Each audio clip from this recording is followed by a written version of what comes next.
Okay, so at this point, I have no idea how Aegis Defenders isn't on anyone's radar.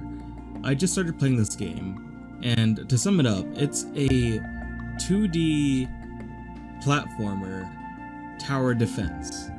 And it is not the traditional sort of tower defense where it's like a top-down view. It's a tower defense where you have like a character on screen in the vein of like a Metroidvania. It kind of has Metroidvania elements. It doesn't have a single unified map, but it has power-ups that you get over the course of the game, though it's more of an economy with resources rather than a explore and find power-ups sort of deal. So I guess it's not really a Metroidvania, but basically it's like it's a really neat idea, a really novel idea even. You go running around as these characters, and each of these characters have unique building abilities based on a resource that you have to collect throughout a level. And then each level has a unique, it's kind of like a boss arena, but the boss is just like swarms of enemies trying to destroy a thing you have to protect, defend. And each one is unique. Like each map has different challenges you have to face. Like one of the maps that I played through has like most of the terrain you can't build on it. But there's some platforms that you can raise and lower to other levels where different enemies are spawning, and you can build on the platforms and then raise and lower the platforms as you need to, and then like the only other defendable position is the base of the thing you're defending. And like that's just one of them. The first ones are of course really basic. They allow for pretty much unlimited creativity, but then like when they start restricting you, you start having to like come up with these like different kinds of strategies, and there are different strategies you can employ on any given level, and it's very interesting, and it has a lot of depth too, because like each character has like a build path, kind of like the blue character, Clue. She has a mine that she can upgrade, and if you spend like one resource, it's like a mine that'll blow up. If you spend two resources on it, it's a trap that will like damage enemies over time as they walk on it, and then like it keeps incrementing on that. But then you can also combine constructions. So the other like starting character is the yellow character, her grandpa, I forget his name, and he's like more like he's kind of like a dwarf. He builds like turrets. And you can combine his blocks and her blocks to create like different kinds of turrets, and then they add more characters along the way, and it's like it kind of grows exponentially, like the capabilities, because each character has unique interactions with their building paths, and then each character also has a unique fighting style. The Clue has a gun and a bow and arrow, and the pops over there, Grandpa, he has a hammer and a shovel, and so on and so forth. And another neat part of the game design here is that enemies are color coded, so you immediately know what enemy is weak to what damage type, because the weapons and the first off, each character is color coded. Like the Clue is the blue character, she's good against fighting blue enemies. The Grandpa is a yellow character, he's good against the yellow enemies. And like you can combine their constructions in order to like maximize, what enemies you can fight. When there's a blue portal, which is like there's different colored portals in the game, and enemies are predisposed to come out of like their colored portal. It's not guaranteed. Like a red enemy can come out of a blue portal, but if it's a blue portal, it's a pretty safe bet that you need to put some blue equipment there.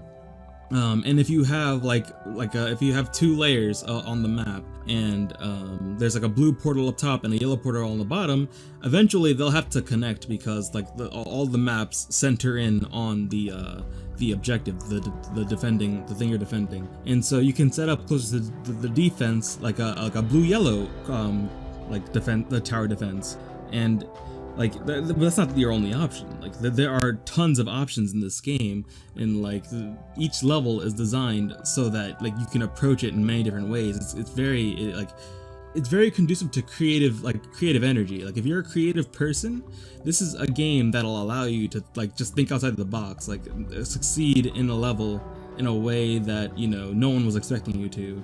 Like for example, initially on the first level I was talking about with the raised platforms, I only realized that you could do that like most of the way through. I hadn't really taken that into account, and the encounter was much harder for me for it. I don't think I lost, but I did have a harder time because all the enemies were getting really close because, you know, I couldn't effectively defend the outer reaches because I didn't realize the platforms you could build on them, which, you know, was my mistake. But either way, it's still really cool that I could have done that. Like someone with a keener eye than I, like initially, would be able to just immediately start building on that platform and then raise and lower it as they see fit and have a much easier time with it.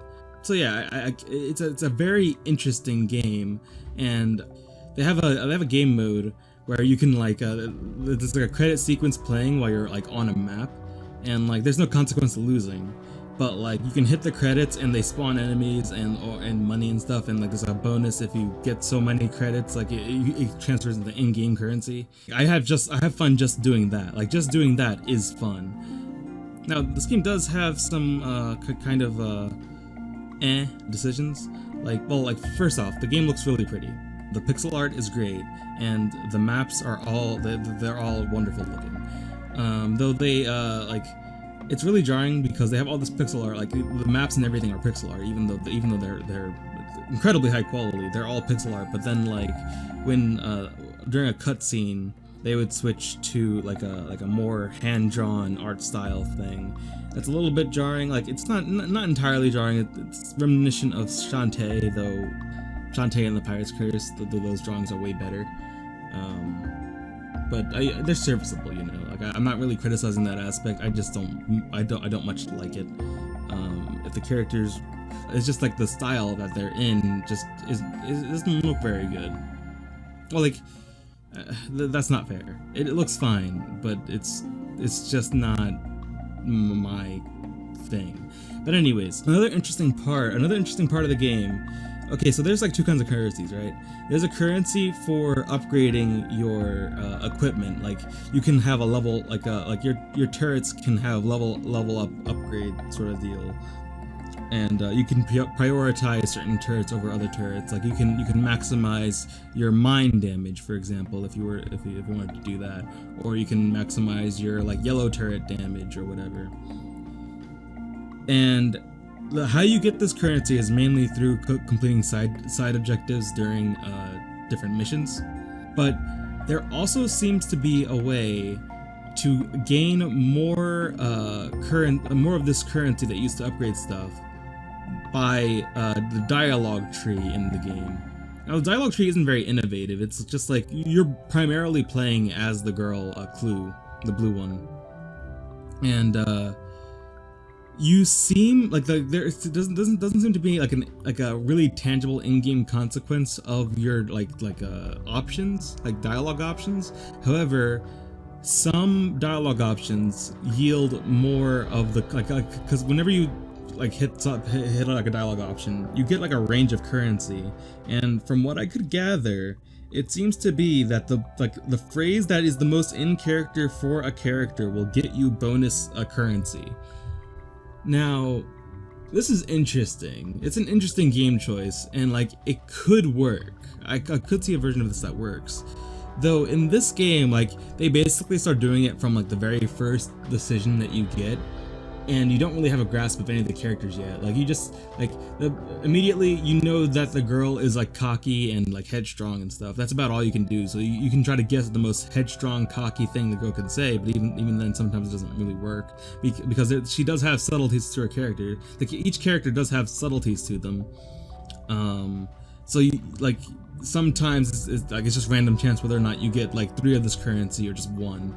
Which kind of feels bad when you only get 1, like oh, I guess I called this character wrong or something. I don't know.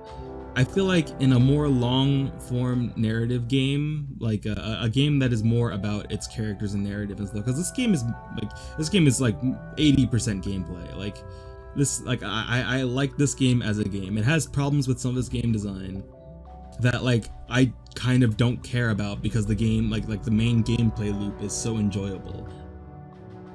So, kind of moving from my point with the dialogue tree, it's just it is an interesting idea. I just don't know if this is the right game to do it with. And the other currency is like the standard currency you use to buy like items and stuff. Whatever, it doesn't matter. So level design. This game's level design is pretty cool. Because it has like a actual platformer level before you get to the actual tower defense part, and you can do everything you can do during the tower defense part like throughout the actual level. Like you can go around, build turrets, and like you're supposed to use certain things in particular ways in order to solve different kinds of like puzzles using these turrets, and that's really interesting. Like it uses tower defense mechanics to solve puzzles, and I mean it's not that like usually the platforming puzzles are platforming puzzles more than tower defense puzzles, but I like that idea. It's a good idea. I haven't beaten the game. Maybe they include more of those later on. It would be interesting for sure to see that happen. But you know, like the platforming sections are also fun. But sometimes it has this thing where like the paths aren't always linear. Like for example, there's one level where there's a secret part, each level has like 4 secret items that you can find, and like if you find all 4, you get like a bonus like points, like bonus currency or whatever. And one of them on one of the levels in particular is like right after the part where you're supposed to go do the tower defense thing, and you can't get back up after you start the tower defense part. Like you go down. It's like the second level, and like you see this thing, which from then on you mark as the part where like, okay, so this thing marks that I'm going to do tower defense now. But like that first time, I just went down and I had to do the tower defense part, and like I realized immediately that like, you know, I missed the secret there. I mean, they're not really secrets. They're like little bonus items things, and I realized immediately that I missed it, and I couldn't go back to get it. I just had to beat a level and then do it all over again, because like levels are pretty short. But like the levels are long enough that this would be annoying if like the game were tedious. But thankfully, like this is something really big. The game is so fun that I didn't mind going through the levels the second time, including the tower defense part. You have to do the entire level. Like you have to get to that part of the level, do that thing, like get the item, and then do the tower defense part all over again. It's the same exact like tower defense like situation. But the game is so fun that I didn't mind going back and doing it. So like that's really cool. That a game can do something so inconveniencing and then still be fun to play. Like that inconveniencing part that, like, you know, if this was like I'm trying to think of a game, like if this was like